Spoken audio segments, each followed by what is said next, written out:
Hello Internet, I'm Sheena, this is Perilous Prose, and this is my January wrap-up. I've read a total of 8 books in January, so pretty good reading month for me. So I'm just going to run through them really quick. I've got a busy day ahead, so we'll make this fast. First book I finished on audio was Hetty's Folly by Richard Rhodes. This was a nonfiction book about Hetty Lamar and her contributions to science during World War II, which it was an okay book. I thought that there was a lot of unnecessary background information about other people involved, and it just kind of moved very slowly in parts, but it was still very interesting and I did learn a lot from it.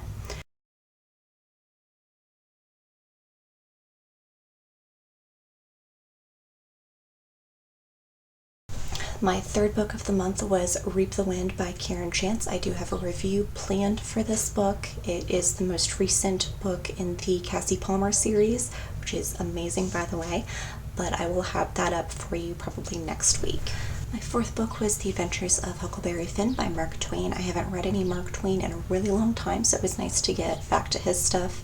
I didn't like Huck Finn quite as well as Tom Sawyer, but it was still really good, and I'm glad that I read it. Book number 5 is one that has been recommended to me several times, and I absolutely adored it. It is The Yellow Wallpaper by Charlotte Perkins Gilman. I also listened to this one on audio, and I mentioned at the very beginning I'm not a fan of short stories. I just don't feel like they have enough for me to really get into them, but this book was amazing. I absolutely loved every story in the collection, and she goes from really creepy to really sweet, and it's just absolutely flawless. I loved her writing. Book number 6 was Civil War Battlefields by Jeff Shar. This was another audiobook, and it's sort of this weird mix of a travel guide and a history book. And it was very interesting. It had a lot of information that I was unfamiliar with in it. Book number 7, one of my physical books for this month, was Moll Flanders by Daniel Defoe. I'm not really a fan of this book. I'm only giving it like maybe 2 or 3 stars out of 5.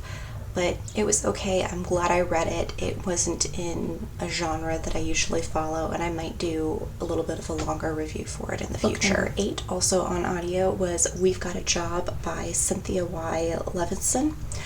This is a book about the 1963 Children's March in Birmingham, and it was really good. It was really interesting. I haven't read a whole lot of stuff about the civil rights movement, which I decided that was something that I should rectify, and it was really good. I do highly recommend it. I'm also currently reading 3 other books. I have one other book that I should finish by tonight, which means that it still counts for January, and that is Cupcakes, Trinkets, and Other Deadly Magic. And that is by Megan Sienna Deutsch, I think it's pronounced. I'm reading that one on my Kindle here, and I'm almost done with it. I'm currently giving it like a 3 out of 5 stars. It's okay. It's good enough for me to finish the book, but I probably will not pick up the series because I'm just finding it to be incredibly predictable. But it's enjoyable. It's a lighthearted fantasy read, but it's also got some elements of urban fantasy. There's a murder mystery that she's trying to solve, but it's definitely not one of my favorites, and I probably won't continue with the series. My other current reads for this month are The Witches of East End by Melissa De La Cruz. I'm enjoying this one. I'm not liking it quite as well as the television series. I love the television show. That was what I saw first, but I am enjoying it, and I'm looking forward to the next 2 books in the series. And the other book that I am listening to on audio right now is Liar, Temptress, Soldier, Spy, and I cannot remember the author of that book right now. It's Karen something.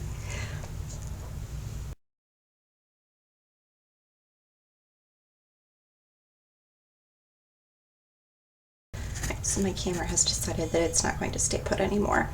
But Liar, Temptress, Soldier, Spy, it's okay. I'm not a real fan of the narrator, and I'm finding it a little bit hard to follow because it bounces back and forth between several different perspectives, and it's just kind of difficult for me to follow on audio. I think I would have a better time with it if I was reading it. And I'm also finding that a lot of the women that it follows to be somewhat repetitive. I've read a lot about them in other places, so like if you're going to write about women in the Civil War, these are the women you're going to write about. So in that way, it's repetitive. And my cat is getting into something. Sorry about that. But those are the books that I read in January. That's what I'm currently reading, and I will see you next week for a review. Bye!